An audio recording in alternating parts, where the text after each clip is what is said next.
this thing about foreign investment in Africa. Yes. One thing that is certain is, you see, it is easier to mismanage money or funds that are borrowed or comes in grant than funds that are mobilized by grassroots individuals.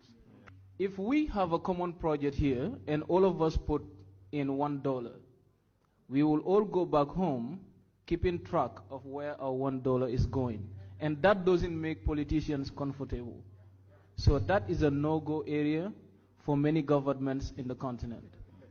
Now, when it comes to the infrastructure in Africa, we have to understand that we cannot get the world work for the continent, as in my friend's words, unless and until we have the infrastructure that attracts them to work and get something remaining. The poor infrastructure is what enables capital flights and direct investment occurring within Africa. Because in most instances today, when we look at the logistics, for instance, how many of our big businesses, the likes of Dangote, who invest a lot on distribution, will tell you that in many African society today, the Dangote group cannot operate as a result of poor logistics, poor infrastructure, and not having the ability to negotiate or making it easy by African governments for their projects or their company to reach. Now, we cannot talk about regional integration if we do not build the infrastructure across the continent. The Gambia, where I am from, is just about 2 million people. We are one of the smallest markets in the world. How do we expect the Gambia to produce and grow if an infrastructure is not built for Gambians to integrate and interact and do business with Ghanaians, Nigerians, and other parts of the continent? Another good example is Rwanda today is seen as one of the fastest growing economies in the world. In the top 10, Rwanda is there. In terms of size in the economy, is around 143 out of 193. That is the disaster that occurs because there is no common market across the continent. So these are things that we, the youths, of course, find very difficult to comprehend. And this is what I believe could be our solution. That with the big entrepreneurs that we have there, the big business and developers, the Dangotes, my friend here, Freedom, and the list goes on. There are so many Africans who need to rethink about investment in the continent. Instead of hoarding and hiding our money outside of the continent, we have to come, have trust in the youths, invest in the skills, and influence our governments to forcefully put the enabling grounds so that we can integrate. It doesn't matter if I walk across the continent. As I told you, I've traveled a lot and so many countries in Africa now. And all I see is brothers and sisters hungry of skills. I've seen youths building and making doors, gates in Nigeria, in the province of Nigeria, where we import them from China and Dubai, in the Gambia. This is the problem. And we cannot enhance this unless and until an infrastructure is built to put all of us together.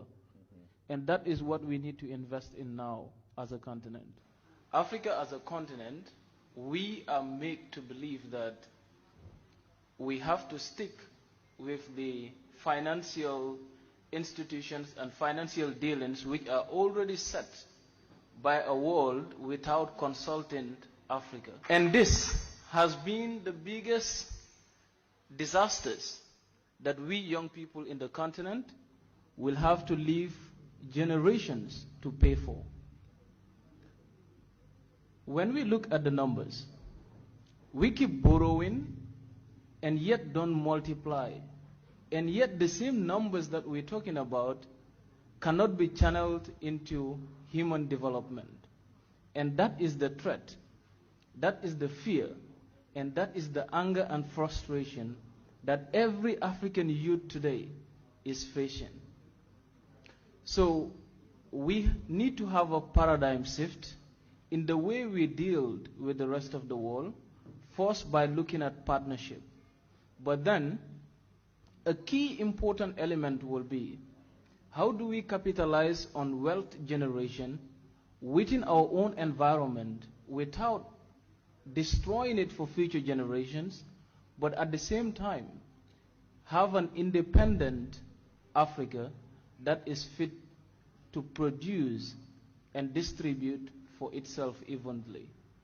But whenever it comes to the numbers, I am telling you that not just myself, but the 450 plus million youths of the continent are all living in fear of a debt we have to live and pay for, and it has not done anything meaningful to our life and for generations of Africans to come. The first important aspect that we need to invest in as young people, and this is what I've been doing for the past 2 years, is to invest in the mindset. It is not all the time the skill set. We have young people that are dynamic and have skills and can change the paradigm. But how do we change in our thoughts and look inward in the continent to make sure that Africa is able to produce for its own? By December around 2019, I was offered a scholarship to go and study abroad. And this is for the young people. I toned this down and said I wanted to remain in Africa, to study in an African university, to study in an African country, to better equip me to build on those bases and understand Africa more, integrate and interact with the young people out here so that we can shape the future that we want. From that day till now, I've engaged thousands of young Africans on dialogues, intergenerational dialogues, to provide a blueprint that we as young people can rely on for the sustainability of our continent.